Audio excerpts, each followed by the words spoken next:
আসসালামু আলাইকুম রহমতুল্লাহ বিসমিল্লাহ রহমান রহিম। আজ শুক্রবার ফজর নামাজ পড়ে একটু দোয়া কালাম পড়ে ভিডিও দিতে বসি। আজকের ভিডিওর বিষয়বস্তু হলো দাওয়াত তবলিগের মেহনতটাকে যদি একত্র করা যায় ইনশাআল্লাহ, এবং এই কাজটাকে যদি আবার আগের পর্যায়ে নেওয়া যায়, তো বাংলাদেশে ইনশাআল্লাহ আল্লাহ বাংলাদেশকে হেফাজত করবে। তাই বাংলাদেশ সমস্ত গরম আলেমদেরকে বলবো, সমস্ত তবগার মুসলমানকে বলবো, প্রশাসনকে বলবো, এই কাজটাকে দেখেন একত্র করতে পারেননি। এটা অ্যাটমের চেয়ে অনেক বেশি শক্তিশালী। সারা পৃথিবী পারমাণবিক বোমা বানায় না, আপনাদের কাছে এইটা আছে। কেন কী জন্য সেটা বলি, একটু দয়া করে শুনবেন। মানুষের ভিতরে মতপার্থক্য থাকতেই পারে, তো এই মুহূর্তে মতপার্থক্য না করে সমস্ত গণ আলেমদেরকে বলবো, দয়া করে আপনারা আমার চেয়ে অনেক বিজ্ঞ, এটাকে আর পৃথক করেন না। এই তবলিগের কাজটা অনেক বড় একটা দামি জিনিস, আপনারা জানেন না, এটা হীরা। এটা মানে কী বলবো আপনাদেরকে, সেই ইউরেনিয়ামের চেয়ে অনেক দামি। হ্যাঁ, এটা এটা অ্যাটমের চেয়েও দামি। হ্যাঁ, এটা এত বড় শক্তিশালী, এত বড় পাওয়ার এই তবলিগের কাজটা, যেটা আপনাদেরকে আমি ছোটো মানুষ ব্যাখ্যা দিয়ে বুঝাতে পারবো না। আমি সেই ছোটোবেলা থেকে তবলিগের সাথে জড়িত ছিলাম। তো আমি সারা পৃথিবীতে দেখছি এদের এই মেহনতের উসিলে আল্লাহ তাআলা সারা দুনিয়া পরিবর্তন করছে। ইংল্যান্ডের চার্চগুলো কিনে কিনে তবলিগের লোকজন, হ্যাঁ, মাদ্রাসা বানাইছে। ইংল্যান্ডের চার্চগুলো কিনে কিনে, জার্মানের চার্চগুলো কিনে কিনে মসজিদ মাদ্রাসা ভরপুর হয়েছে। এই যে কিরগিজস্তানে মানুষরা আবদুল্লাহ বলে যে আমাদের দেশে গত 50-40 বছর আগে জিনা ব্যভিচারে ভরপুর ছিল। মানুষে আমরা কথায় কথায় শুধু মারামারি করতাম, রক্তপাত হইতো আমাদের ভিতরে। আমরা খুব উগ্র জাতি। এই তবলিগের মেহনত কারণে আমাদের ভিতরে আবার পরিবর্তন। প্রত্যেকটা মসজিদে তাবলিগের 5 কাজ আছে। আগে জিনা ব্যভিচার হইতো, এখানে ভরপুর। সোভিয়েত ইউনিয়ন এগুলাকে একেবারে শেষ করে দিছিল। তো এইরকম সারা পৃথিবীতে মালয়েশিয়ায় গেছি, সেখানে আলহামদুলিল্লাহ এই তাবলিগের মেহনতের কারণে এদের ভিতরে আবার দিন আসা শুরু হয়েছে। দিন ভুলেই গেছিল তারা। অল ওভার দ্য ওয়ার্ল্ডে, অল ওভার দ্য ওয়ার্ল্ডে, অল ওভার দ্য ওয়ার্ল্ডে তবলিগের এই মেহনতের কারণে এত পরিবর্তন আসছিল। আপনাদের টঙ্গীর যে ইজতেমা, সারা বিশ্ব থেকে মানুষ এসে হেদায়েত পাইত ওই ধরনের বুজুর্গরা। আমি তাই বলি কি, এটাকে পৃথক করার জন্য সমালোচনা না করে আলেম ওলামা যারা আছেন তারা একে আরেকজনকে ঘায়েল করে কথা না বলে, অনেকগুলো আলেমকে দেখতেছি যারা একজন আরেকজনকে ঘায়েল করে কথা বলেন। ঠিক আছে, সম্মানী ব্যক্তিকে সম্মান দিয়ে কথা বলতে হয়। আমাদের মাওলানা মামুনুল হক সাহেব খুব সুন্দর কথা বলছেন যে মাওলানা সাদ সাহেবকে অতিরঞ্জিত কথা না বলেন, কারণ সে একটা বিজ্ঞ ফ্যামিলির ছেলে। মতপার্থক্য হইতেই পারে, হয়ে গেছে, সে তার মতো কিছু মানুষ, তো সে তো আর ফেরেস্তা না, নবীও না। ভুল করছে, থাকুক না। তার পিছনে আপনি এত করে না আলাদা থান, কিন্তু অসম্মান করে তাকে কথা বলা। অনেক কতগুলো আলেম কেন কইতেছেন জানি না, আল্লাহ আপনাদের হেফাজত করুক। হ্যাঁ, এবং ওপেনলি পাবলিকলি অসম্মান করে কথা বলা, সম্মানী ব্যক্তির সম্মানে টানা ঠিক না। তো আমি যেটা বলবো, যে সমস্ত আলেমরা এই তবলিগের মেহনতটাকে এক করার জন্য, পৃথক না করার জন্য, উস্কানি না দিয়ে একত্র করতে পারেন কিনা দেখেন। তাহলে তো হবে কি জানেন, রুহানিয়াত আসবে আল্লাহ তাআলার। বান্দা যখন গদির দিকে তাকায় আর অর্থ লোভের দিকে তাকায়, তখন আল্লাহ তাআলা এর মদতটা উঠাই নিয়ে যায়, ভিতরে যে স্পেশাল পাওয়ারটা আছে এটা উঠাই নিয়ে যায়। সব আছে, পাওয়ারটা কিন্তু নাই। আগে টঙ্গীর ইজতেমার ময়দানে কোনো টয়লেট ছিল না, এখন দেখেন না কত ভিআইপি টয়লেট হয়েছে, ভিতরে নির্যাস জিনিসটা চলে গেছে। বড় বড় বুজুর্গরা প্রতিদিন বৃহস্পতিবার বাদ দেওয়া কাকরাইল মসজিদে সরে ইয়াসিন দোয়া হইতো, হুজুরে দোয়া করতেন, হুজুল্লাহ হুজুর। হ্যাঁ, আমাদের দেখতাম যে এমনভাবে দোয়া করতেন, মনে আল্লাহ আরশ পর্যন্ত গিয়ে ধাক্কা লাগে। বড়দেরকে দেখতাম কাকরাইলে, হ্যাঁ, রাত্রে উঠা বাচ্চাদের টয়লেট পরিষ্কার, এই যে ছাত্রদের টয়লেট পরিষ্কার করতো, জুতাগুলো পরিষ্কার করতো, দিল পরিষ্কার করতেন। বর্তমান জমানায় কয়টা আলেম করে একটু ভেবে দেখেন তো, যারা ওয়াজ করেন সারা বাংলাদেশ ব্যাপী। আপনার মাদ্রাসার ছাত্রদের রাত্রে উঠে কি কোনো দিন টয়লেট পরিষ্কার করছেন নিজে? আপনার মাদ্রাসার ছেলেদের জুতাগুলো পরিষ্কার করছেন কখনো? একটু ভেবে দেখেন। তো আপনার দ্বারা দিনের কতটুকু কাজ হবে আপনি নিজে চিন্তা করেন। সুতরাং এই তবলিগের মাঝে এটা হয়েছে। তবলিগ রুমুমি গাছতে যখন দাওয়াত দিতে যায় না, একজন মসজিদে বসে দোয়া করতে থাকে, কান্নাকাটি করে, নিজের খায় নিজের পরে মানুষকে আল্লাহর দিকে ডাকছে। এই সুন্দর একটা মেথডের মাঝকে নষ্ট করে দিয়েছেন। জামাতের লোকজনকে বলবো, আপনাদের 16 কলা পূর্ণ হয়েছে, আপনারা খুব খুশি হয়েছেন না? বলে যে চাঁদ দিকে খুশি হইও না, রোজায় খিসাইব। পশ্চিমের আকাশে কালো মেঘ, বুঝছেন, গরুরে কোরবানির সময় সুন্দর সুন্দর গাছ দেয় খাইতে, কিছুক্ষণ পরে জবাই দেয়।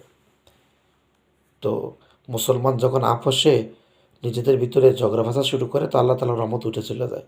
আল্লাহর একটা বৈশিষ্ট্য আছে। আল্লাহর দিন নিয়ে তামসা করলে আল্লাহ তাদেরকে লানত দেন। আল্লাহ তাআলা আপনার আমার কাছে ক্ষমতা ছুটে এনে বিজাতিকে দিয়ে দিবেন। আপনার আমাকে পানিশমেন্ট দেওয়ার জন্য। এটা ওলি আল্লাহর দেশ। কিন্তু এখন যেমনি করে বাড়াবাড়ি নিজেদের ভিতরে শুরু হয়েছে এবং আমরাও মিডিয়া হয়ে গেছি। মিডিয়া, ঠিক আছে না? মিডিয়া হয়ে গেছে গে। কি বলবো আর? তো টক্কর দেই। ফাসেক যেমনি কথা বলে ওই সুরে আমাদের কথা, ফাসেকের সুরে, ফাসেকের লগে কথার টক্কর দিয়ে প্রতিবাদ করি, গলার আওয়াজ দিয়ে প্রতিবাদ করি। প্রতিবাদ আমিও করব, অবশ্যই আমি আলেম প্রতিবাদ করব। তা আমার প্রতিবাদের ভাষার ধরন আর ফাসেকের প্রতিবাদের ভাষার ধরন কি এক হবে? পিচ্ছি পিচ্ছি পোলাপাইন, 40-এর নিচে বয়স, এলেম আছে হেলেম নাই, খান কানিয়া বইছে, স্টেজ পাইয়া গেছে, হয় না। বড় বড় ওলি আল্লাহ বুজুর্গরা কী করছেন? কাফের মুশরিকের ইহুদি নাসারার অন ইসলামিক কাজের বিষয়ে মোকাবেলা করছেন কীভাবে? মেসওয়াক নিয়ে বসে গেছেন, জায়নামাজ নিয়ে দাঁড়ায় গেছেন, প্রতিবাদও করছেন, তা জায়নামাজ নিয়ে দাঁড়ায় গেছেন। বেশি দূর দরকার নেই। আমাদের যে বাংলাদেশে মারা গেছেন তার অনেক মত পার্থক্য আছে, সেটা অন্য জিনিস। ওই যে মাওলানা ভাসানী, তার ব্যক্তিগত যদি দেন, সে প্রতিবাদও করছে, জায়নামাজ নিয়ে দাঁড়ায় গেছে রাস্তার ভিতরে। সাদেকি জিন্দিগি ছিল, সোয়াব ছিল না। ইসলাম কিন্তু সাদেকি জিন্দিগি, গরিবী জিন্দিগি। দরিদ্র না, গরিবী, গরিবী সুন্নত। সিমসাম, গরিবী মানে সিমসাম, না, গরিবী জিন্দিগি, সাদা সিধা জিন্দিগি। আল্লাহ আমাদের হেফাজত করুক। যাই হোক, এই তবলিগটাকে একত্র করা যায় কিনা এর জন্য সমস্ত কারণে আরবদের কাছে অনুরোধ করবো, সমস্ত মুসলমানকে বাংলাদেশে অনুরোধ করবো, এই মেহনতটাকে একত্র করা যায় কিনা দেখেন। আর শুক্রবারের দিন আমি বুঝাইতে পারিনি আপনাদেরকে, এই মেহনতটা একত্র করতে পারলে আবার ইনশাল্লাহ অনেক, এটা পাওয়ার, অনেক বড় পাওয়ার। এদের দোয়া আল্লাহর কাছে সরাসরি কবুল হয়। এরা অনেক এই মেহনতটা দরকার, সব তরফবার মেহনত দরকার, সব তরফবার মেহনত দরকার। এই মেহনতটাকে দিল থেকে আপনারা মহব্বত করে নেন, সমস্ত বাংলাদেশের আলেমরা। দেখবেন ইনশাল্লাহ আবার আপনাদের বিজয় আসবে। সারা দুনিয়াতে আমাদের কিন্তু সুনাম দিয়েছে তবলিগের কারণে। তো আসেন না, আবার এটাকে একত্র করার জন্য আমরা আমাদের অবস্থান থেকে চেষ্টা করি, সদকা দেই, আল্লাহর কাছে রাতে তাহাজ্জুদ পড়ে কান্নাকাটি করি, দোয়া করি, আর আমরা বুঝাই। বাকিটা আল্লাহ হাওলা, আল্লাহ সবাইকে বুঝ দেখ, হ্যাঁ, তারা পরিবর্তন আসুক। আর না আসলেও অন্ততপক্ষে সফটভাবে পার্থক্য থাকুক, রহমত থাকবে, মত পার্থক্য রহমত স্বরূপ। কিন্তু বাড়াবাড়িটা কিন্তু গজব। এখন তো মানে রব্ববিয়াতের জন্য করা হচ্ছে না রবের জন্য করা হচ্ছে। আজকের ইসলাম কি রব্ববিয়াতের জন্য না রবের জন্য? রব পর্যন্ত সোয়াব, রব্ববিয়াতের জিনিসটা আলাদা। আমাদের আকাবরদের একটু অ্যানালাইসিস করে দেন, তারা কিভাবে বাতিলের বিরুদ্ধে প্রতিবাদ করছে, তাদের আখলাখ কীরকম ছিল। বলছে উত্তম আখলাখ হইল উত্তম দিন, তাই না? সাহাবা আজমানকে যে ইসলাম কীভাবে বিজয় করছেন, বলছে যে হোসনে আখলাখ দ্বারা আর একরাম দ্বারা, মানে সাহায্য করা দ্বারা আখলাখ। বলে জিহাদ, বলে সে তো প্রতিরোধের জন্য প্রতিহত। আজকে আমার আখলাখ কেমন, আমার মহামেলাত মহাসরাত কেমন, তাই না? আমার আখলাখ, আখলাখ তৈরি হয় আল্লাহর সাথে রাত্রে তাহাজুদে ছাড়া গোলামি জিন্দিগি দ্বারা। মাওলানা জুবাইর সাহেব কাকরাইলের বলতেন যে আমাদের নবী গোলামি নবী ছিলেন, বাদশা নবী না। মাশওয়ারা করছে জিবরাইলের সাথে, মাথার নিচে দিয়া মক্কা যখন বিজয় করে, যা আল্লাহু আকবার। দলমত নির্বিশেষে আমি অবশ্যই জামাতের সম্পূর্ণ, মানে তাদের মেথোডোলজির সাথে আমি কখনো একমত না। কিন্তু বর্তমান যে জামাতের আমির আছেন ডক্টর শফিক, আমার খুব ভালো লাগে ওনাকে, সফট, এইটাই সে কিন্তু প্রতিবাদ করে, ভদ্রলোক প্রতিবাদ করে। কিন্তু একজন একজন ইসলামিক লোক, একজন ইসলামী স্কলার, একজন ইসলামিক নেতা, তার কথা তো একজন কাফের মোশেক ফাসেক ফুসেক থেকে আলাদা হবে, তাই না ভাই? ওই রকম না। ওই আমাদের ওপেনলি বলি, আমাদের ওই যে কুষ্টিয়ার এক ভাই আছেন, কি মাওলানা নাম মনে আসতেছে না আমার, ও এরকম না, এরকম না একেবারে। উম, তারপরে এই যে মিজানুর রহমান আজহারি, সফট কর্নার ভাল লাগে। স্ট্যাচু ফাটায় লেন না, ফাটায় অনেকে ফাটায় ফুটে একজন এভাবে না। ইসলামটা প্রতিবাদের ভাষাটা অন্যরকম হওয়া চাই। তো তবলিগটা এই জিনিসটা আছে এখানে। একরাম জিনিস শেখানো, আখলাখ শেখানো হয়, মুআমালাত মুআশিরাত শেখানো হয়। অনেক বড় একটা জিনিস। একটা মুসলমানের পরিপূর্ণ সৌন্দর্যটা উঠানো হয়। ভাই আমার কাছ থেকে মানুষ কেন তার জিনিস ছেড়ে আসবে? ইসলামের শরিয়া মানব কল্যাণের জন্য, সেটা আমি প্রমাণ দিতে পারতেছি না কেন? আল্লাহ আমাকে হেফাজত করুক। এই যে আমার যে খারাপ দিকটা সেটা মেনে নিতে হবে। আমার দুর্বলতা, আমার যেমন দাড়ি দেন ছোট, মাকরু, সরি, ওয়াজিব বড় রাখা, আমি ছোট রাখছি। তো কেউ যদি বলে ভাই তোমার দাড়ি ছোট কেন, তো আমি মেনে নিতে হবে। কিন্তু ইনায় বিনা অন্যায়ের ন্যায় বানানো, এটা অনেক বড় অন্যায়। শরিয়ার এলেম দিয়া আপনি সব সময় সব কিছুর মাসলা দিয়েন না। এলেমের সাথে হেলেম লাগে। আর হেলেম ছাড়া আপনার এলেমে দুনিয়াতে ফেকরা সৃষ্টি করবে। আপনার এলেম দ্বারা, যদি আপনার হেলেম না থাকে, আপনার ওই এলেম, যে এলেম দ্বারা আপনি ওপেনলি সবসময় সব জায়গায় মাসলা দেন, আম, তো ও দ্বারা কী হবে? ফেকরা সৃষ্টি হবে।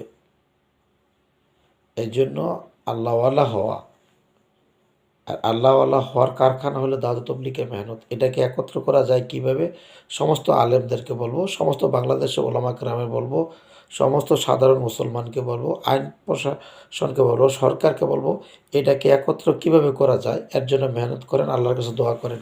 দেখবেন ইনশাল্লাহ আমার দেশ আল্লাহ সাহায্য করবে। নাহলে যেমনি করে ইসকন ইন্ডিয়া লাগছে, আপনারা সব জানেন, আমি এই সঙ্গে কিছু বলবো না। শুধু একটা মেথড দিলাম না, এইটাকে একত্র করতে পারেন কিনা দেখেন। এটার পিছনে দোয়া করেন, ইউনাইটেড করা যায় কিনা। ইহুদিরা তো ভাই এই সাবাজ মানে জমান থেকেই তারা এই পলিসি অ্যাপ্লাই করেছে, ডিভাইডেড অ্যান্ড রুল। মুসলমানকে সবসময় তো তারা আলাদা করছে। সেই আলাদা তার আনু থেকে শুরু করে মা আয়সা আনার ভিতরে কারা ঘটনা ঘটেছে ইহুদিরা। তা এখন ইহুদিরা বসে রয়েছে।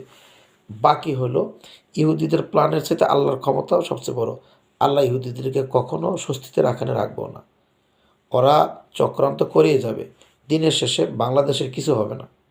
যদি ইন্ডিয়া কোনো ক্ষতি করে না, তো ইন্ডিয়ার ধ্বংস নিজের পায়ে নিজে ডেকে আনলো। বাংলাদেশের মুসলমান এক একটা বোম।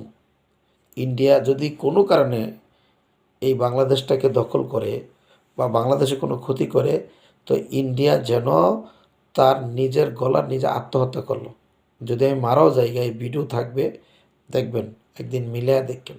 যাই হোক, সেটা অন্য প্রসঙ্গ। আমরা তবলিগটাকে একত্র করার জন্য চেষ্টা করি। আল্লাহ আমাদের এই দাওয়াত তবলিগে মেহনতটাকে একত্র করে দেব। আল্লাহ সমস্ত মুসলমানকে এক আর নেক করে দেব। সমস্ত মুসলমানকে আল্লাহ তাআলা হেফাজত করুক ইমানের খাতিলে।